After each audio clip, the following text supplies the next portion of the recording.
Hello and welcome. स्वागत है आपके मेरे यूट्यूब चैनल ज्ञानपीठ पे। और आज की वीडियो पर हम देखने वाले आईसीसी क्लास 10 हिस्ट्री के अपने कंटेम्प्रेरी वर्ल्ड के last chapter the non aligned movement, और साथ ही साथ हमारे इस पूरे बुक के लास्ट चैप्टर, पूरे हिस्ट्री का जो लास्ट चैप्टर है द नॉन अलाइंग मूवमेंट, उसे। सो ये जो चैप्टर है काफ़ी छोटा सा चैप्टर है, और इसको रिड्यूस सिलेबस के हिसाब से देखने से ये चैप्टर और भी काफ़ी छोटा बन जाता है। सो सबसे पहले चैप्टर को शुरू करने से हम इसके देख लेते हैं रिड्यूस सिलेबस, मतलब हमें पढ़ना क्या है।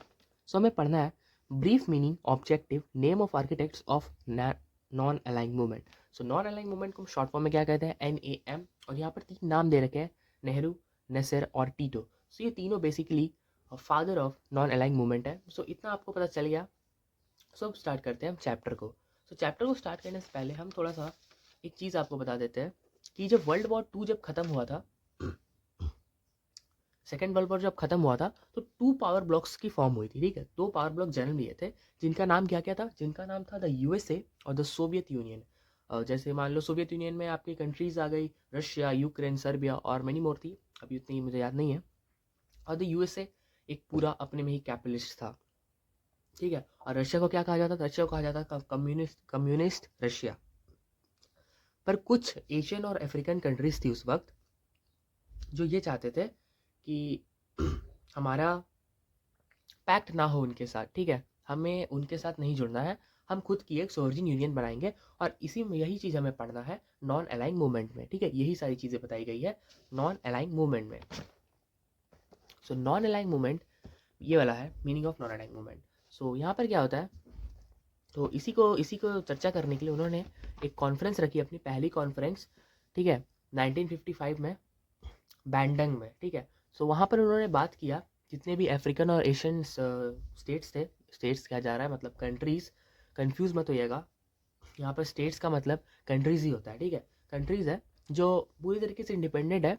उन्होंने क्या किया, एक अपना समूह बनाया, ग्रुप बनाया, और बातचीत किया कि हमें उन 2 पावर्स के बीच में नहीं आना है। ठीक है, हम ना उनके साथ जाएंगे और ना ही उनके साथ जाएंगे, हम खुद का ही एक यूनियन बना लेते हैं, हम क्यों दूसरे के साथ जाए। तो सभी राजी थे कि हाँ हाँ हाँ हाँ। तो भारत की तरफ से सबसे पहले आगे हुए जवाहरलाल नेहरू। ठीक है, और आपके क्या नाम है, जोसेफ, हाँ जोसेफ टीटो आगे हुए आपके इजिप्ट से, सॉरी योगोसलाविया से, और अब्दुल नसर इजिप्ट, और सुकरानो जी हुए इंडोनेशिया से आगे हुए कि भैया हाँ हम बनना चाहेंगे इसके फादर, हम सब कुछ देख रेख करेंगे, नॉन अलाइंग मूवमेंट हमारे कहने पर चलेगा, हमारे कहने पर ही लागू होगा, जो भी होगा हमारे कहने पर होगा। सो ये जो चारों थे ये आगे हुए, चारों या तीनों जो भी है ये सब आगे हुए कि हम फादर कहलाएंगे इसके नॉन अलाइंग मूवमेंट के। ठीक है, वो नॉन अलाइंग मूवमेंट चलाना चाहते थे, और वो साथ ही साथ ये भी कह रहे थे कि हम जो नॉन अलाइंग मूवमेंट बनाएंगे उसमें भी सारी सेम ही चीज़ रहेगी, जो एम्स है उनके, जो ऑब्जेक्टिव्स है, वो सब चीज़ सेम रहेगी, बस हमें अपना बनाना है, हमको आपके साथ पैक्ट नहीं करना है। So, यही था नॉन अलाइंग मूवमेंट। ठीक है, अगर इनकी आर्किटेक्ट्स की बात करी जाए नॉन अलाइंग मूवमेंट की, तो इनकी आर्किटेक्ट्स ही है कुछ कि it was launch in September 1916 at Belgrade in Yugoslavia. ठीक है, सेम चीज़ यहाँ पर लिखी हुई है। दूसरा कि 25 Asian and African countries and 1 European countries Cyprus attended the first summit. ये 25 अफ्रीकन एशियन कंट्रीज और 1 यूरोपियन कंट्रीज ने पहला समिट अटेंड किया था, और साइप्रस भी थे जो पहला जो मीटिंग थी उनकी अटेंड की थी। ठीक है, ये 3 उनके फादर है, Jawaharlal Nehru, Joseph Broz Tito और गमल अब्दुल नसीर। आप सभी के बारे में मैंने आपको बता दिया है इंट्रोडक्शन में ही। सो ब्रीफ मीनिंग, और अगर आपको एक्सप्लेनेशन पूछेगा नॉन अलाइंग मूवमेंट का, तो आप क्या करना, अब जो भी मैंने अब तक बताया आपको सब कुछ लिख देना, आर्किटेक्ट्स को मिलाकर भी। ठीक है, आर्किटेक्ट्स तक हो गया। अब हम देख लेंगे ऑब्जेक्टिव्स। तो objectives of non aligned movement. So the objectives of non aligned movement are below. So पहला ऑब्जेक्टिव क्या है?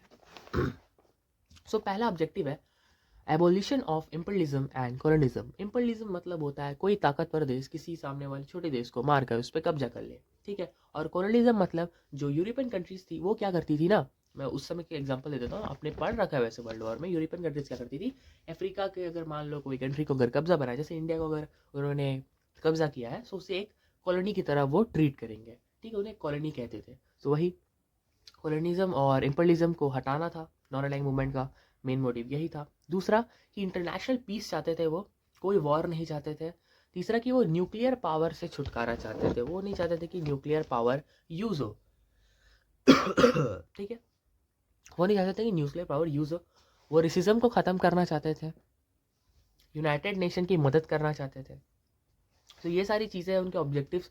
और भी काफ़ी चीज़ें नीचे कि protection of environment, culture equality चाहिए चाहते थे वो ऐसा नहीं कि अमेरिकन कल्चर जैसे आप जीसस की पूजा कर रहे हो, ठीक है, उनको प्रे कर रहे हो आप खुले से, कोई डर नहीं है। पर वहीं अगर आप हिंदू गॉड की आप पूजा कर रहे हो, सो वो कहेंगे कि ये क्या कर रहे हो आप, मूर्ति पूजा जो भी है।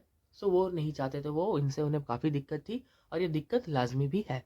ठीक है, 9th पॉइंट है वो है इन्फोर्समेंट ऑफ ह्यूमन राइट्स। ठीक है, वो ह्यूमन राइट्स के लिए भी काम करते थे। सो ये सारे उनके थे ऑब्जेक्टिव, ये सब के लिए वो काम करना चाहते थे।